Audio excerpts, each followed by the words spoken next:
Will Mother Righteous manage to do what no Sinister before her has done, become a full-fledged Dominion, even if it means sacrificing what's left of Krakoa? Well, let's hop into the pages of Immortal X-Men, issues number 17 and 18, and find out what happens next together, shall we? So then, picking up from where issue number 16 had left off, Charles Xavier had come to the horrifying realization that despite Forge seemingly curing him and the other council members of their sinister gene corruption, a small bit of the supervillain still exists inside him and has actively been piloting him at night, killing Shaw's henchmen sent ashore. Apparently their relationship is kinda like a werewolf thing. Sinister isn't strong enough to actually work Professor X while he's awake, and as such has to take control while he's asleep. Charles is horrified about this turn of events and figures there's probably only one proper way to deal with this problem, and that is to climb to the tallest peak in all of Krakoa and throw himself off. Wow, what a dark turn. What's even funnier though is that this attempt at self-deletion is actually stopped by none other than Mr. Sinister inside Professor X's head, who says that he had a reason for doing everything and he hopes he'll listen. It's from there we transition on over back to the White Hot Room, which in the last issue we discovered is exactly where we are, the strange realm ruled over by the Phoenix, connecting all of the different hosts throughout time. This also means that Jean Grey we saw running around at the end of the last issue is actually the general article incubating here until it's time to finally be reborn again. That's pretty damn crazy, but what about the Killer Wolverines and the Satan Apocalypse, who have also been bedeviling the Krakoan survivors since they got here? Well, about that, it seems that they're projections of Hope's mind, as the White Hot Room is playing havoc with her own powers. That's pretty bad, but if you're someone like Exodus, then all of this proves as the ultimate opportunity to prove your devotion to your religious obsession in Hope, and also take down Apocalypse, the grand symbol of everything that's ever gone wrong in your life. The fight actually does not go Exodus's way at first, with him getting his poor head crushed like it was a grape, but eventually, though, Hope comes to assist him. And wouldn't you know it, the two end up forming a two-mutant circuit, basically like what we saw in the Red Diamond alternate future. Exodus believes in Hope, Hope gets stronger, which in turn only rewards Exodus's own belief, and before you know it, they're both powerful enough to take down the projection of Apocalypse. This also means the good guys have managed to rescue Jean and have her rejoin their ranks just a little bit earlier than they're supposed to. It's clear she still has some time left cooking before she's ready to be back to her full self. Now the rest of issue 18 is actually all about Xavier and Mr. Sinister. Sinister opens up to Xavier and says that, believe it or not, he's actually here to help. Orchis might seem like the biggest problem bedeviling mutant kind right now, but in truth, Mr. Sinister has seen firsthand what they all need to be scared of, and that is the Dominion, namely whichever one of the other Sinister clones, be it Stasis, Orbis, or even Mother Righteous, actually managed to do what he never could and achieve full-on Dominion, becoming an all-powerful god outside of time and space. Naturally, at first, Professor X doesn't believe a damn word Mr. Sinister is saying, and why should he? But after actually rooting around in his mind, which is technically his own mind that they share right now, he starts to open up to the idea. They also do some really stellar character work in this scene too, with Professor X saying, wow, you know, I've plunged a lot of minds in my day, and usually they're forests filled with memories and ideas and personality, but wow, you are absolutely empty and dead inside, Mr. Sinister. You're just like a paper mask draped over nothing. Nothing but anger, bad jokes, and memes in here, and I mean, come on, we all know at least one person like that, don't we? The ultimate tipping point to getting Xavier on Mr. Sinister's side is when he admits that yes, he is a bad guy, yes, he always has some sort of trump card up his sleeve, but in this case you can trust him because he's just being really, really spiteful about his clone siblings. Basically, it's not so much that he wants the X-Men to win, that he wants the other Sinisters to lose, and I mean, hey, a distrustful man you can always trust to be distrustful. Trust me. Now, back in the White Hot Room, with Jean Grey finally returned to the fold, it means that Mother Righteous can move ahead with the next part of her master plan, mainly murdering Destiny, the only person who seemingly never trusted her to begin with. It's after that Mother Righteous also takes control of the plant life here in Krakoa, causing so much chaos no one even notices when she slips on into the hospital room and manages to steal Jean Grey away, taking her back out into the desert. But why is she doing all of that? Well, we discover very quickly as we head on into issue number 18. We also learn a hell of a lot more about Mother Righteous in this issue, mainly how her powers work. Obviously, she's a magic user. She says she's happy she got magic when all of her other siblings got technology and genetics because she's just naturally lazy. But her magic isn't regular magic as we know it. It's apparently stored story magic, meaning all those deals she made were never really so much about making the deals, but creating the stories behind them so that she could hide that magic away for a rainy day, and oh boy has she been stockpiling. In fact, it was Mother Righteous's magic machinations that are the whole reason that this detachment of Krakoans were actually able to survive the Hellfire Gala party. She actually hacked Orchus's hack of the Krakoan portals, making it so that they ended up here in the White Hot Room, but more importantly,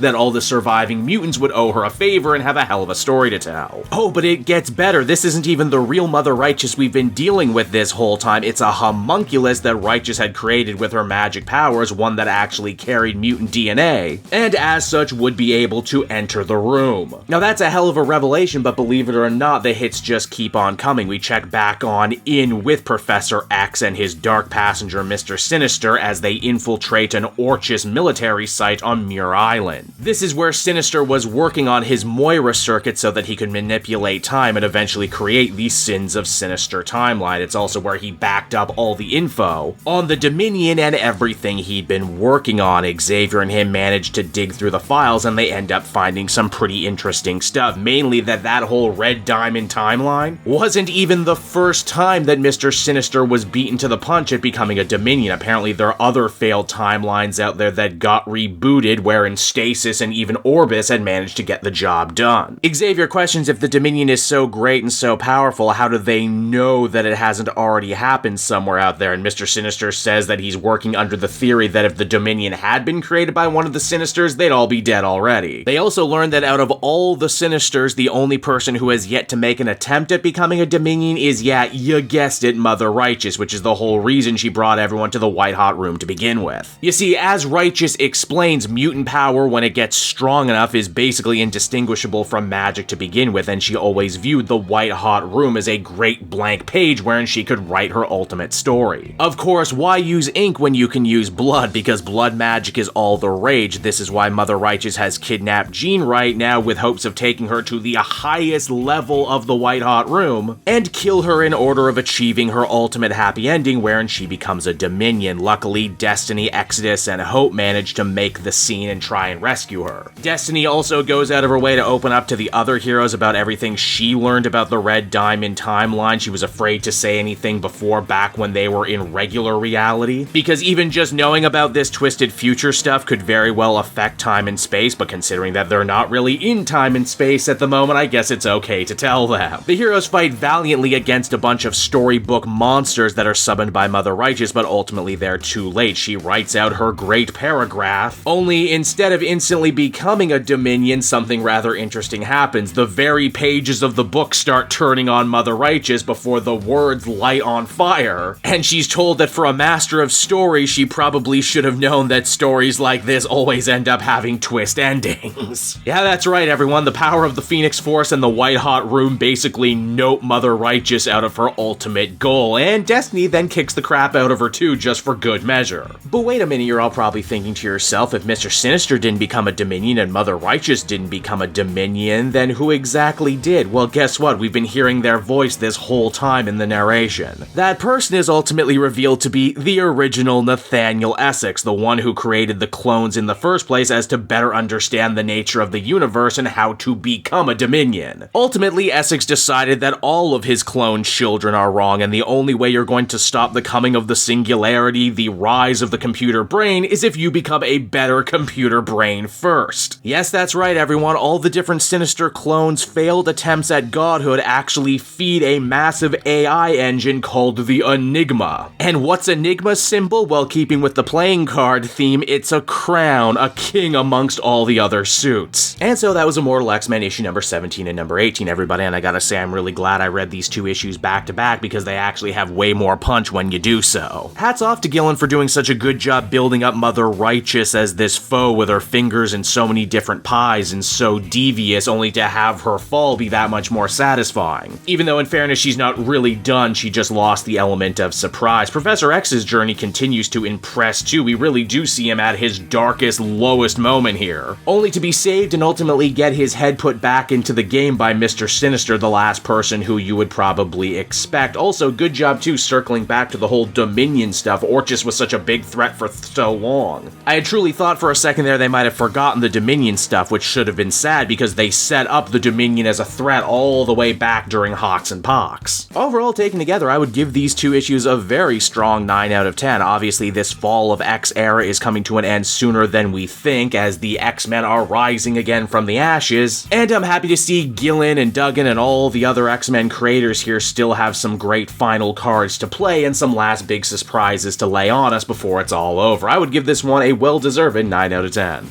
Hey there everyone, it's your old pal Cape Joel again, thanking you so much for watching to the end of the video. I hope you enjoyed it, and if you did, why not check out my Amazon link down in the description. Yes, that's right, the Cape Joel channel officially has its own Amazon storefront now. You can pick up a comic or anything else for that matter, and if you did, you'd really be helping me in the channel. So with that out of the way everyone, I will see you again next time. Bye-bye.